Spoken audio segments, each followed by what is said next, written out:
نجمع من بره. السلام عليكم. ازيكم يا جماعه عاملين ايه؟ طبعا كالعاده بتاعتنا الموقع ده بقى موقع متميز خالص. احنا طبعا هنا ده مش موقع سكني، ده موقع اداري مختلف خالص عن المواقع السكني اللي احنا بنعملها. طبعا احنا شغالين اشراف الباشمهندس احمد عماره، ده شرف لينا يعني. صاحب بيج شطابه ما تركنهاش، يعني بيج ما شاء الله متميز جدا على الميديا. وان شاء الله هنسيب اللينك بردك بتاع البيج بتاع الباشمهندس احمد في الفيديو باذن الله، لان طبعا عملنا معاه حاجه مختلفه، تجربه جديده احنا يعني بدانا بيها كموقع زي ده. موقع مش قليل، موقع مختلف خالص، في عدد حمامات كتير، في تكييفات متميزه عن اي تكييفات بنعملها. عندنا هنا في سقف صناعي زي ما احنا شايفين كده. وكان اعتراضي مع الباشمهندس احمد، انا بقول له ليه هندسه مش هنعمل جبسن بورد عشان الكلام ده، فهو يقول لنا ليه بقى. لا، هو الفكره هنا تصميم المكتب ده ان احنا هنشتغل سقف صناعي، يعني السقف ده هيبقى مكشوف معانا، هيبين في الاخر خالص سواء جراي بقى او بلاك. حتى التكييفات شغالين بيها بالوضع الديزاين بتاع السقف الصناعي، كذلك الكهرباء شغالين. يعني هو كل حاجه الناس هتبقى باينه؟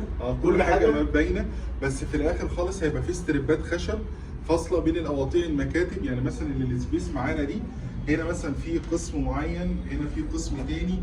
الاقسام دي هتبقى الفاصل بينها عباره عن استريبات خشب نازله من السقف، طبعا عليها بيانات كل قسم، وقطوع ازاز مثلا فاصل بين مكان ومكان.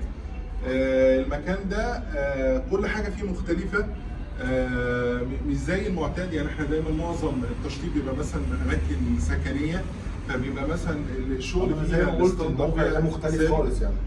هنا الوضع دلوقتي مختلف شويه، ده مكان اداري، سواء بقى في كل يعني السيستم، مثلا الكاميرات مختلف، الساوند سيستم الصحي مع شعراوي مثلا السيستم مختلف، في الصرفات وحتى بتاعت التكييفات.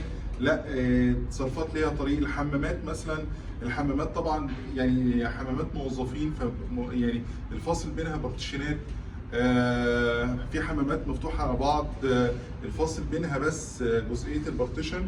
حمامات خاصه بقى بالمدير، حمامات خاصه بالسكرتيره. عندنا حوالي 10 حمامات في الموقع هنا، صح كده؟ يعني عندنا 10 حمامات. زي ما قلنا الموقع مختلف خالص، ما شاء الله الموقع كبير اساسا، يعني زي ما احنا شايفين كده. طبعا واحنا بنصور باقي الفيديو بتاعنا هنشوف بقى الموقع معانا وهنلاحظ فيه. زي ما احنا قلنا هو موقع مختلف خالص عن اي موقع. يعني انا الارضيات برضه هتبقى الارضيات HPL، يعني جزئيه الارضيه هتبقى برضه يعني قريبه، او هي الستاندرد بتاع نظام المكاتب مثلا، حاجه المحترمه يعني. هو متميز ما شاء الله، يعني كل حاجه تمام. يعني هنشوف بقى السيح اللي احنا فرشناه مع الباشمهندس احمد. طبعا كالعاده زي الفيديوهات، كام فيديو اللي احنا عملناهم قبل كده، الباشمهندس احمد قال لي يا شعراوي ان المكان ده عايز فيه حمام، ومفيش ولا فيه صرف ولا فيه تغذيه. يا باشمهندس ازاي هو التصميم كده؟ خلينا نشوف بقى كده تقسيمه الحمامات. هنبتدي اول حاجه بالحمامات بتاعه الموظفين، وبعد كده نشوف بقى رئيس مجلس الاداره، ونشوف معانا لسه حمام المدير العام والمدير المالي. تعالى كده نشوف هنا كده.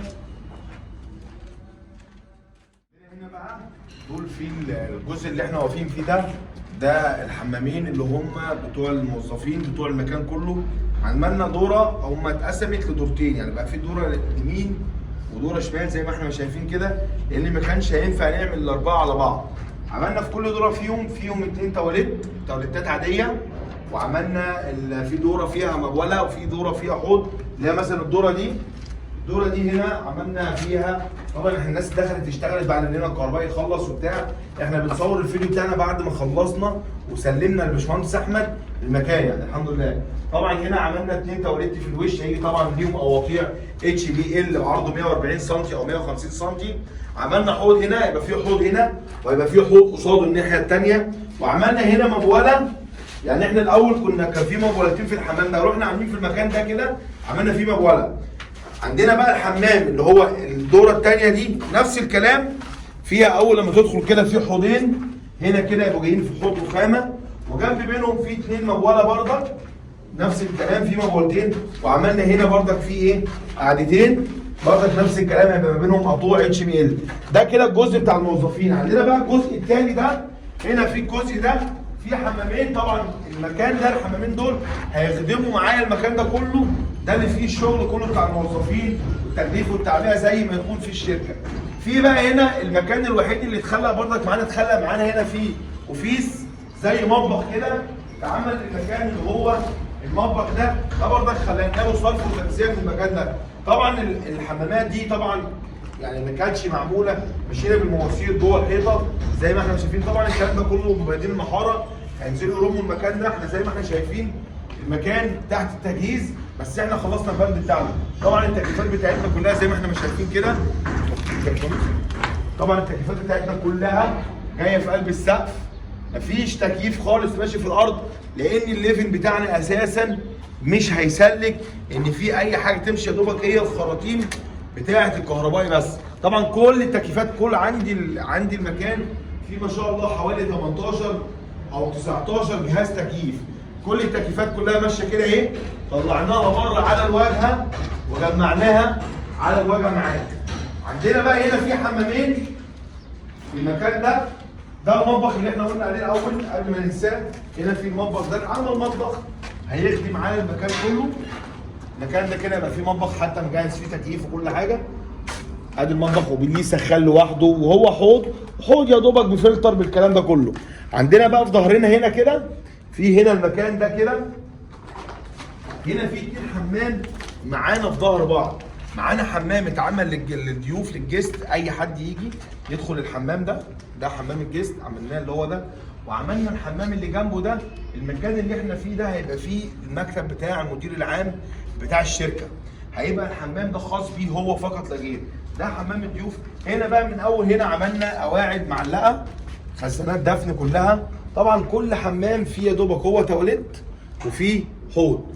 هنا ده حمام الجست زي ما قلنا. عندنا ده حمام يليه برضك نفس الحمام نفس الفكره، اتعمل برضك حمام بخزان دفن تواليت معلق بحوض. ده حمام مدير العام. عندنا برضك حمام تاني زي ما احنا قلنا، عندنا المكان فيه اكتر من حمام برضك. طول ما احنا ماشيين عندنا التكييفات برضك كلها في السقف كلها على الواجهه من بره. عندنا في هنا ده حمام حسابات. المكان ده كده طبعا يا جماعه هنا في مع التصميم مع الباشمهندس احمد في قواطيع هنا كده هتتقفل، هتفصل ما بين المكاتب وما بين بعض. القواطيع دي هتبقى حاجه ان شاء الله مختلفه جدا. ده ازاز كده معين الباشمهندس احمد يعني قال لي على فكرته، مش هنحرقه في الفيديو، هنخليه ان شاء الله لما نفرش المكان ونشطبه برضك هنبقى نعمل فيديو للتشطيب، هيكون الازاز ده ركب برضك يبقى يطلع معانا في الفيديو بتاعنا. عندنا الحمام ده جاي معانا، ده حمام اللي هو بتاع الحسابات، قسم الحسابات. قسم المكان ده كده كله قسم حسابات معانا. فالحمام ده اللي هو بتاع قسم الحسابات برضك معمول له فلاش تانك برضك بحوض، يا دوبك هو فيه فلاش تانك وحوض. كده هيتبقى معانا برضك تكييفاتها برضك كلها زي ما احنا ناخد بالنا، التكييفات كلها من السقف، مفيش اي حاجه ماشيه في الارض خالص. كده هيتبقى معانا في حمامين تانيين ممكن نجيبهم من هنا ونشوف ده. في حمامين هيتبقوا معانا،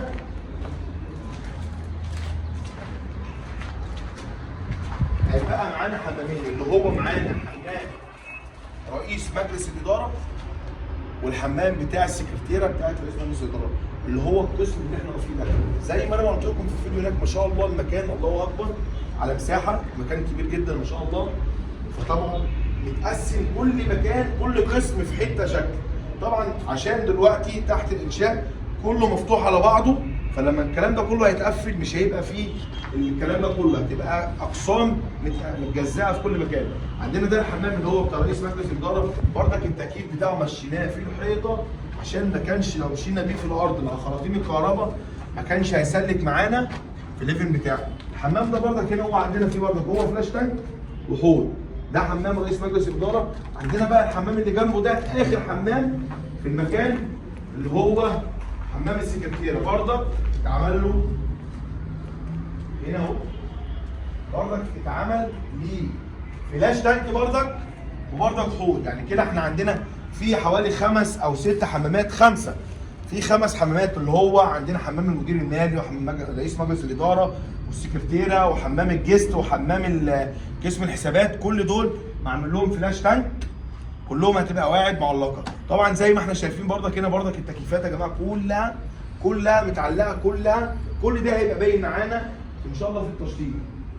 بس خلاص هو ده الموقع الشاهد من ان احنا صورنا عشان برضك نبين للعملاء بتاعتنا ان احنا ما بنشتغلش سكني بس، احنا بنشتغل اداري. ان شاء الله عندنا مشروع تاني برضك باذن الله هينزل الاسبوع الجاي، حاجه تاني، حاجه خليها مفاجاه، هتبقى حاجه مختلفه خالص عن بقى كل حاجه، يعني حاجه جديده اول مره نعملها.